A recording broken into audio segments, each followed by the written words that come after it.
Good morning and welcome to another vlog. I have such a busy one this week to the point where I might have to do the catch up of what you missed last week near the end of this vlog. Today's job is this morning I need to edit the onward tutorial. That should have gone up by now. If you haven't seen it, I will link it below. But me and a few other YouTube cake makers all made onward themed cakes, and that has to go up at 5 o'clock today, so I need to do a lot of editing on that. I also have to bake a 3-tier wedding cake and do as much work as I can on a shaped wedding cake that I'm delivering on Thursday. But first things first, pyjama bottoms on because my knees are wet again. It is raining outside. A cup of tea and then I'll get to my desk. Right, that's 3 sponge cakes in the oven, an 8-inch, a 6-inch and a 4-inch, 2 of each. The kettle's just boiled, so I'm going to make my brew. I'm sat at my desk ready to do the tutorial.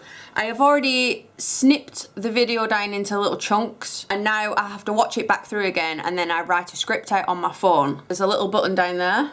You see that little microphone? It's dictation, which means I can speak to my phone and it will type out what I'm saying. Doesn't always get it right. Sometimes I read it back and I just think, what?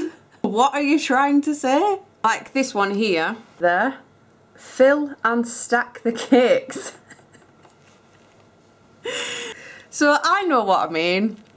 The phone kind of gets it right, but I write it out on it all on here, and then when I come to do the voiceover I get my large microphone out and then I read this into the microphone, apply that to the video and put the video speaking parts to what you're seeing on screen. Then I add music to it, I add the intro and outro, I export it, I put it on YouTube, I write the description, I add the end titles, all things like that. So it is currently 9:42. Let's see how long this takes. Quick update, it is now 11:23 and I have just got my script done and my voiceover done. I'm gonna have to stop roughly 10 to 12 because then I need to get dinner made ready for when Adam gets home, because he is now home for his dinner every day. If you watched the last vlog you'll know he has switched jobs or switched location where he does his job. So I'm gonna get as much of the editing done as I can and then we're on salad for dinner. Yummy. It's edited! It is 2:47. Took longer than expected, but it is now exporting. I've just got to let it do its thing, so while it's doing that I need to go and ganache. And then when I come back in, I'll be able to then upload it to YouTube and then have to wait for that and then do all the description and all that good stuff. Not that it matters to you because you'll have already seen all this by now. But I'm gonna go and get covered in chocolate and I will update you on the wedding cake that I'm doing for Thursday. This is the wedding cake being delivered tomorrow. I only have today to get this finished and there's quite a lot still to go on it. Excuse the mess. I was working on it all last night. Now I know exactly what comments I'm gonna get. I know you want a tutorial on stacked books. I knew this cake was coming and I thought, oh, I can film it. Until I designed the whole thing and thought, you know what, this is way too big for a tutorial and I just physically do not have the time. I will eventually get round to one, but I just can't. There's just not enough time this week. This is going to be finished tomorrow, so there's just no way. But I can tell you how it's structured, because some people can go away with that information and be able to recreate it. So this is the biggest board. I had to go out and actually buy this board. I only buy 16-inch boards. Sorry, I'm starting to shout because the kettle's boiling. This is actually an 18-inch board, just due to the size of this bit overhanging. So I had to go and buy this. This is a 10-inch square cake that I've cut down into a book. Obviously I've got to decorate the board and still stick the bottoms of the books on. So this is a 10-inch, this is a 10-inch, carved into the books and stacked, and this has dowels in it to hold this one up. So I'll just spin it around so you can see. So we've got white sugar paste, which has been textured with a Dresden tool. That's that. Then this is a 6-inch square cake, stacked tall. There isn't a board in here, but there is dowels in this holding this top cake. So this is a 6-inch square. All I did was cover this whole section in white. That is one piece of white that's been textured. These are the covers of the books, which are just thin strips stuck on. The side is covered, and then these are individual thick pieces of sugar paste placed in to look like different sized books, and I've just marked them. They're all going to get shaded, coloured, gold accents, things like that. And then, so obviously there's supports in this one holding this up, which is on a piece of foam core. This was baked in a 10-inch by 12-inch pan and cut down into an open book. So obviously this is then getting covered to look like the cover of the book. I have yet to put a whole castle up here. The castle is just a topper because they already have more than enough cake here to feed their guests. And I love that the bride said, more is more. Let's whack a castle on it. So she didn't mind that being a topper, so I'm going to do a large castle topper here. It's going to have It's Only Forever, Not Long at All from Labyrinth. It's also going to have a little blue worm near the castle. It has a 13-hour clock from Labyrinth too, but that's going to be in a pocket watch. I've done it in the colours that they've requested. It's got red roses on it and some candles because she likes the grim fairy tale, so I thought the candles might add a little bit of spookiness to the books. Excuse the nails, it's actually ganache. I will be scrubbing my hands before I start work again. So yeah, this is where we're up to. I really need to crack on and get this finished. Hopefully the structure, explanation and the details of how it looks now will help you to recreate this should you wish. I'm just sorry I wasn't able to shoot it as a tutorial, but you know, sometimes it just doesn't happen.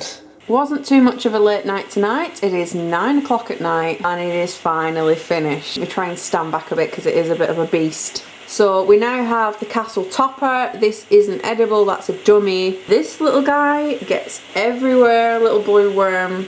The leaves and flowers are artificial ones and they are a godsend. I know everybody prefers sugar flowers, but I don't care because I love them. We've got the banner on there, It's Only Forever, Not Long at All, which is from a famous 80s movie. The candles are on, we've got the 13-hour pocket watch, more leaves and foliage. Let me try and stand back. I do get all my icing sugar in the background. So yeah, I've got to currently try and fit this in a box now. Like I said, the biggest boards I have are 16-inch. So my biggest boxes are 16-inch. As you can hear, it is chucking it down outside, and if it throws it down tomorrow, we're going to be in a bit of trouble. So I've got to carry this somehow to the living room to take some pictures. It is super heavy. And then try and make a box that will fit it all in. And obviously try and get it in the car tomorrow as well. My hands, I don't think you'll be able to see on camera, my knuckles get red, and especially here near my thumb. It's the same on both hands, but this is what happens just due to the sheer amount of times I wash my hands a day. So when I'm working on a cake, I wash my hands that much that they actually get quite sore because I'm going from like green to blue to white to yellow. So, and obviously I get lots of piping gel and airbrush colour on there as well. So I'm going to go and try and create a box, and then I will see you for the delivery tomorrow.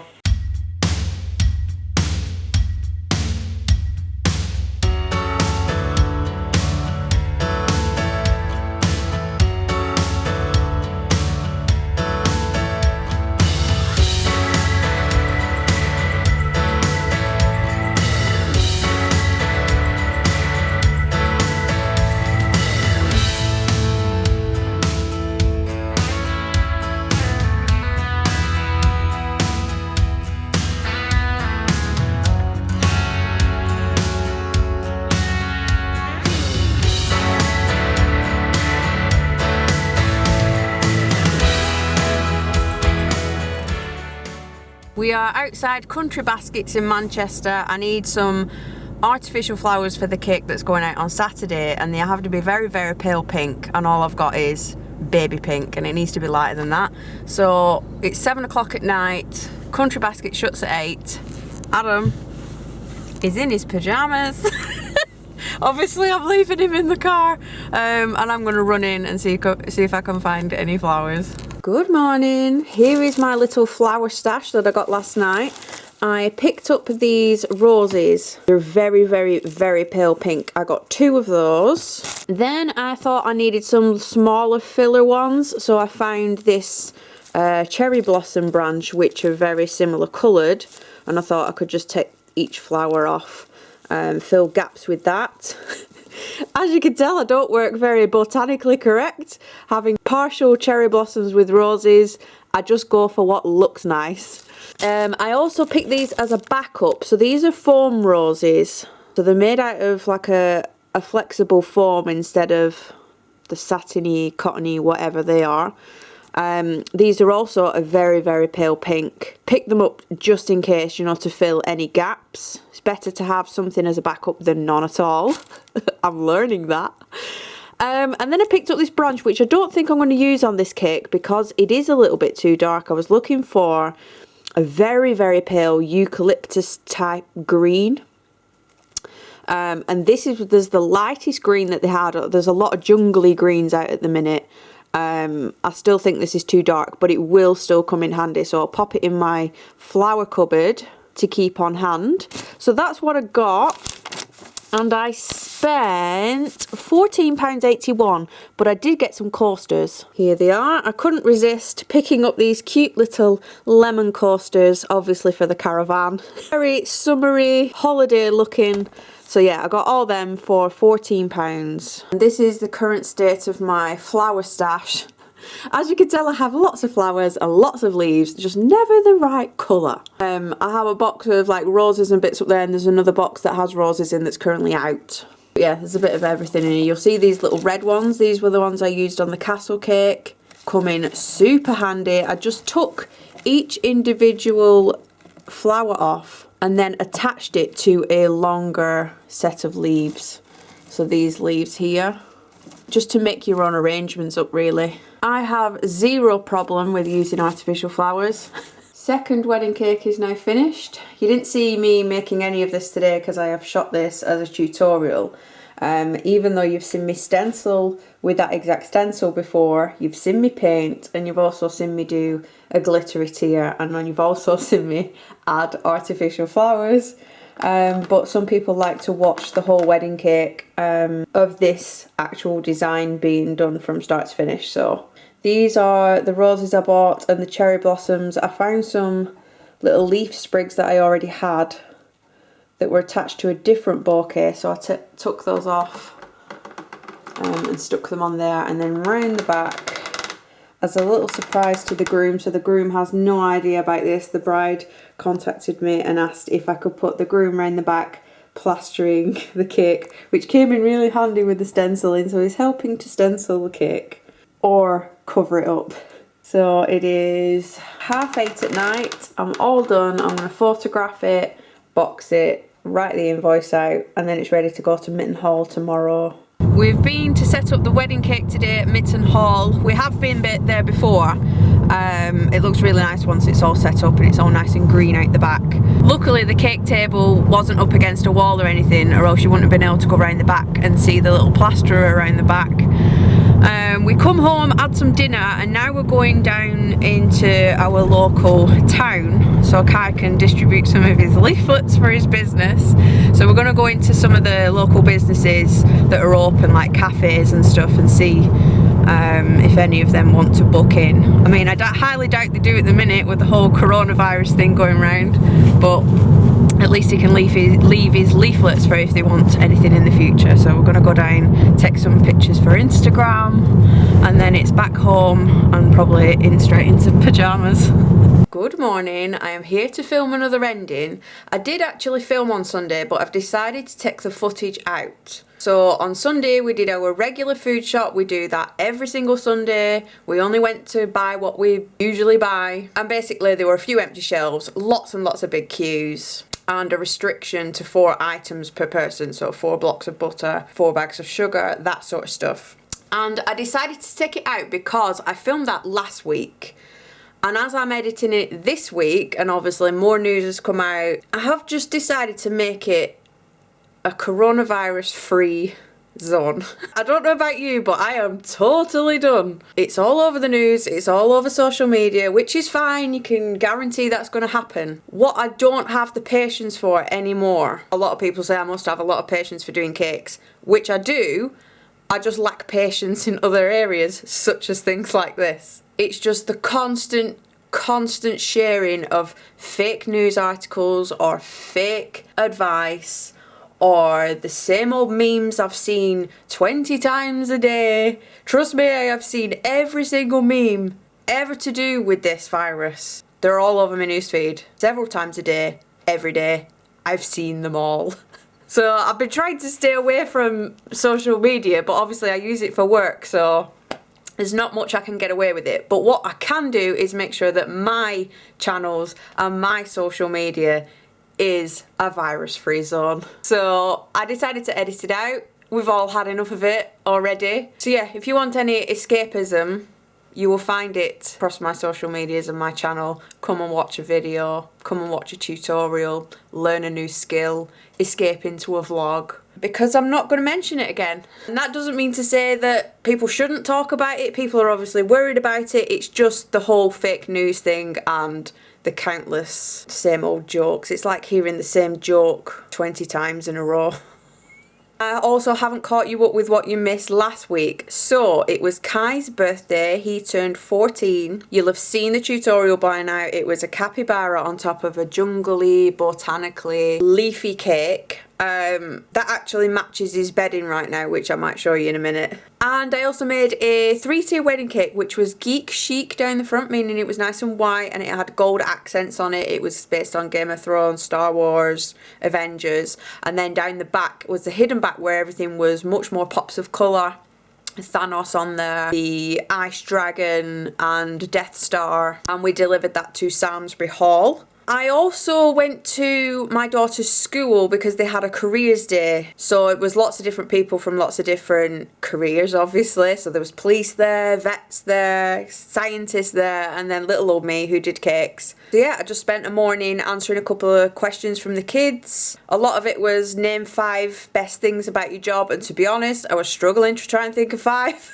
My top 1 tip is that I get to wear whatever I want. And if I want to work in my slippers, I can do. This is Kai's bedding that he's got on, which is obviously botanical leaves.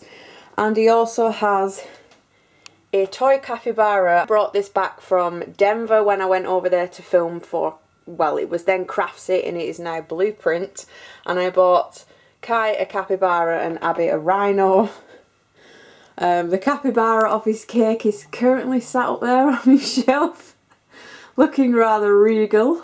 But yeah, we had a bit of a spring clean of his room, but does anybody else? I've no idea how he does this. His duvet is literally in a ball at the bottom of here, and this is completely empty.